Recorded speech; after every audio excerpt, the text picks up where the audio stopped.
Hello বন্ধুরা, আজকে আবার দেখো একটা রান্না নিয়ে এসেছি। আমি সোয়াবিন দিয়ে আর ডিম দিয়ে করব। তোমরা দেখতে থাকো আমি কীরকম করে করি। তার জন্য উপকরণ আমি নিয়ে নিয়েছি, ডিম সেদ্ধ করে নিয়েছি, আলু কেটে নিয়েছি, সোয়াবিনটাও সেদ্ধ করে নিয়েছি, টমেটো পেঁয়াজ কেটে নিয়েছি, কড়াইতে তেল বসিয়ে দিয়েছি। এবার আমি এক এক করে ভেজে নেব আগে, তারপরে করব।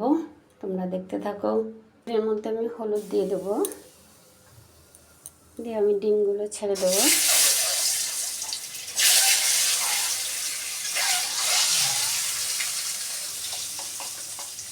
একটু নুন দিয়ে দেবো। আমি আলাদাভাবে মাখিয়ে নিলাম না, কড়াইয়ের মধ্যেই আমি দিয়ে দিলাম, তাতে কালারটা খুব সুন্দর হয়। আমি খুব কড়া করে ভাজবো না, একটু লাল হয়ে গেছে আমি তুলে নেব। এই তেলের মধ্যে হলুদ আর নুনটা দিলে কালারটা খুব সুন্দর হয়। তোমরা দিয়ে দেখো।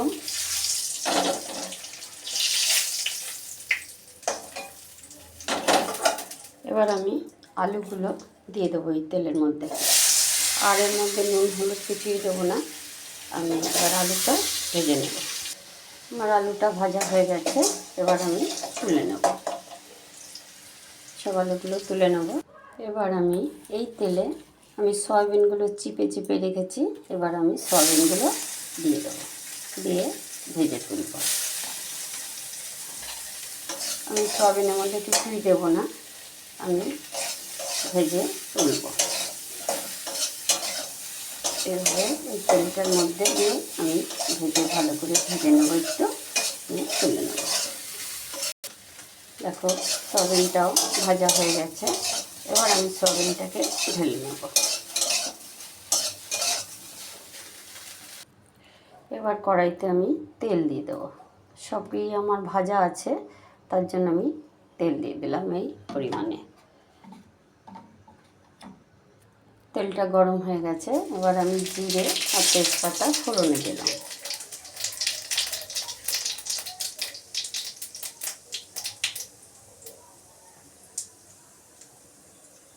এবার আমি পেঁয়াজ কুচিয়ে রেখেছি, পেঁয়াজটা দিয়ে দিলাম। আমি মাঝারি সাইজের দুটো পেঁয়াজ নিয়েছি, তার মধ্যে দেড়খানা কুচিয়ে দিয়েছি, আর একটা আদার সাথে বেটে নিয়েছি। আমার শুধু আদাটা মিহি হবে না, যার জন্য পেঁয়াজটা দিয়ে নিয়েছি। আমি স্বাদ অনুযায়ী নুন দিয়ে দেবো। নুনটা দিয়ে দিলে পেঁয়াজের কালারটাও ভালো হবে, তাড়াতাড়ি ভাজাটাও হয়ে যাবে। আমি নুন দিয়ে দিলাম। এবার আমি টমেটো কুচিয়ে রেখেছি, একটা টমেটোটা দিয়ে দেবো।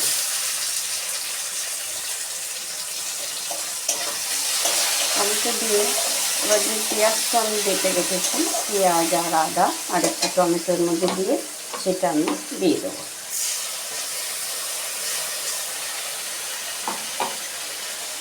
একটু কষিয়ে নেব।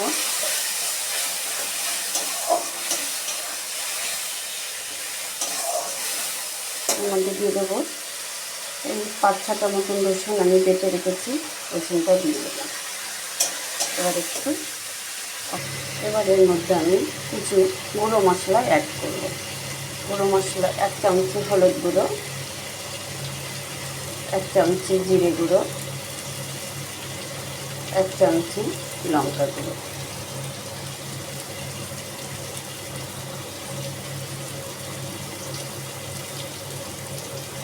দিয়ে দিলাম। এবার আমি মিক্সির জারটা ধুয়ে আমি জলটুক দিয়ে দিলাম।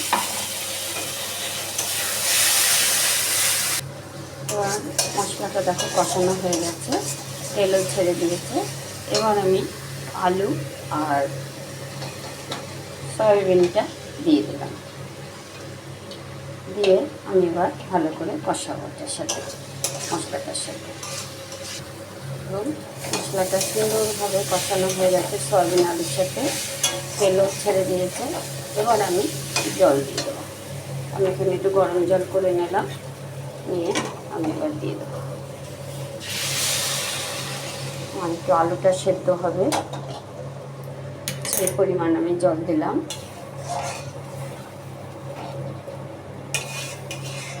এবার ফুটতে দেবো। কালারটা দেখো কি সুন্দর এসছে। এবার আমি ডিমটা ভেজে রেখেছি, ডিমটা দিয়ে দেবো।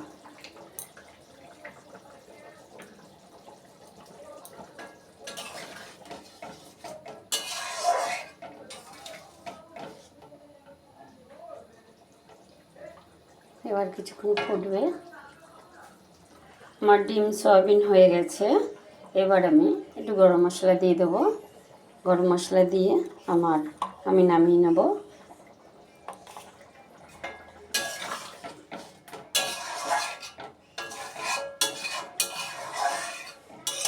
সম্পূর্ণ কমপ্লিট ডিম সয়াবিন। তোমাদের কেমন লাগলো আমার রেসিপিটা তোমরা একটু কমেন্ট করো। তোমাদের যদি ভালো লাগে শেয়ার করো, লাইক করো। তোমাদের কাছে একটাই অনুরোধ, তোমরা আমার চ্যানেলটাকে সাবস্ক্রাইব করে নাও। আজকের মতন এখানেই, আবার কালকে নতুন রান্না নিয়ে আসবো। আমি গ্যাস বন্ধ করে দিয়েছি, এবার আমি ঢেলে নেব। তোমরা শুধু ডিম এসে কালারটা দেখো, দারুণ হয়েছে কালারটা। আজকে এখানেই শেষ করছি, আবার কাল অন্য রান্না নিয়ে আসবো।